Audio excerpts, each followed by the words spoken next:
अस्सलाम वालेकुम जी। आज हमारा टॉपिक है सेल स्ट्रक्चर एंड फंक्शन में difference between the prokaryotic cell and the eukaryotic cell. Normally आ जाते हैं शॉर्ट क्वेश्चन में कि differentiate between prokaryotic and eukaryotic cell. तो आप लोगों ने इसका डिफरेंस जैसे मैंने यहाँ पे मेंशन किया सेम इस तरह से अगर आप राइट डाउन करेंगे तो ये मोर देन इनफ होगा। इसमें कुछ चीजें हम ऐड करेंगे साथ साथ। जैसे बात कर लेते हैं प्रोकैरियोटिक सेल की, तो प्रो मीन्स हम कहते हैं कि ये आ रही है बात बिफोर या फिर आप कह लें कि एंशियंट। क्लियर हो गया।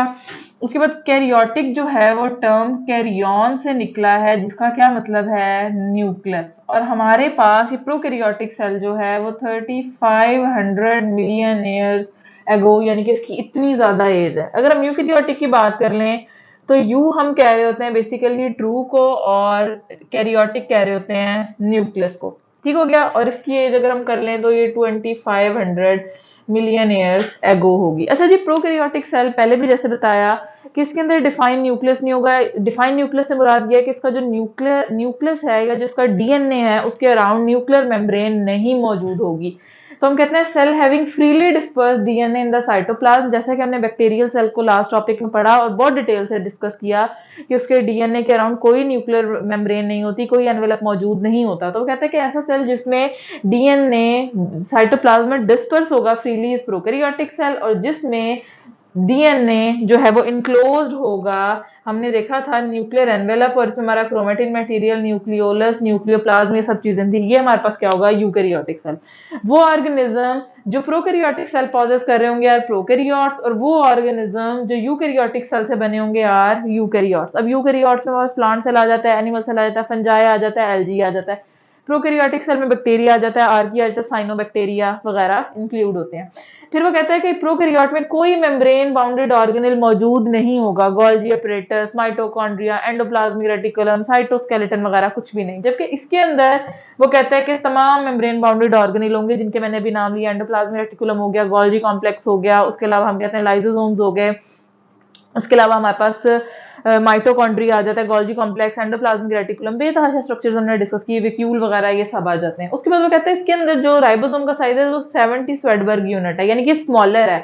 और इसके अंदर क्या है 80 स्वेडबर्ग यूनिट है, यानी कि ये लार्जर है comparatively to the prokaryotic cell.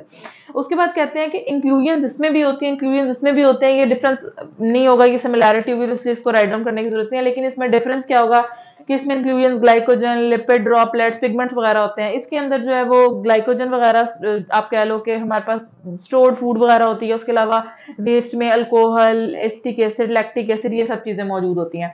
फिर वो कहते हैं इसके अंदर साइटोस्केलेटन मौजूद नहीं है, यानी कि माइक्रोट्यूब्यूल्स वगैरह मौजूद नहीं है। जबकि इसके अंदर साइटोस्केलेटन जो है वो मौजूद होगा, जो सेंट्रियोल, सीलिया, फ्लेजेला बना रहा होगा। इसका फ्लेजेला जो है वो फ्लेजेलिन प्रोटीन से बना है, जबकि इसका फ्लेजेला जो होता है हमारे पास किससे बना हुआ होता है, वो माइक्रोट्यूब्यूल से बना हुआ होता है। उसकी बेसल बॉडी भी माइक्रोट्यूब्यूल से जो है वो बनी हुई होती है। एग्जांपल्स में आर्की बैक्टीरिया, साइनोबैक्टीरिया आ जाएगा, इसमें साइटोस्केलेटन, इसमें आ जाएगा हमारे पास प्लांट और एनिमल सेल आ जाएंगे। फंजाई लिख लें आगे, एल्गी लिख लें, इसमें हमारे पास फंजाई आ जाएगा, इसमें हमारे पास एल्गी आ जाएगा।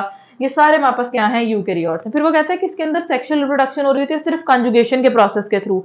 हमने कहा कि पिलाए जो है वो कम पिलाए इन्वॉल्व होते हैं ग्राम नेगेटिव में, और एसेक्सुअल इसमें सिर्फ बाइनरी फिशन से हो रही होती है।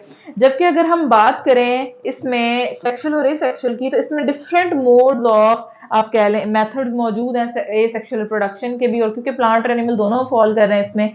और ये जो कॉन्जुगेशन है, जब हम इसको डिटेल से देखेंगे तो हम देखेंगे कि ये वाली सेक्सुअल रिप्रोडक्शन नॉर्मली यूकैरियोट की सेक्सुअल रिप्रोडक्शन से किस तरह क्या है डिफरेंट है। उसके बाद यहाँ पे मैंने सेल ड्रॉ कर दिया बैक्टीरिया और उसको लेबल कर दिया। इसी तरह से आप प्लांट और एनिमल सेल मैंने यहाँ ड्रॉ कर दिया और उसको लेबल कर दिया। आप चाहें तो आप कोई एक सेल लेके उसको लेबोरेटली आप कह लें कि ड्रॉ कर सकते हैं, उसको प्रॉपरली लेबल करके शो कर सकते हैं ताकि चीजें जो है वो बड़ी क्लियर हो जाए। अब देखें इसमें हमारे पास सेल, अच्छा इसमें एक और डिफरेंस भी लिख सकते हैं आप। जैसे मैंने फ्लेजेला का डिफरेंस बताया कि फ्लेजेलिन से बना है, इसमें माइक्रोट्यूब्यूल से बना हुआ है। आप इसमें ये भी लिख सकते हो कि प्रोकैरियोटिक की जो सेल वॉल है वो पेप्टाइडोग्लाइकन और म्यूरिन से बनी है, जबकि यूकैरियोटिक की जो सेल वॉल है वो डिफरेंट है। प्लांट सेल में जो है वो सेलुलोज से बनी है, फंजाई में जो है वो काइटिन से बनी हुई है।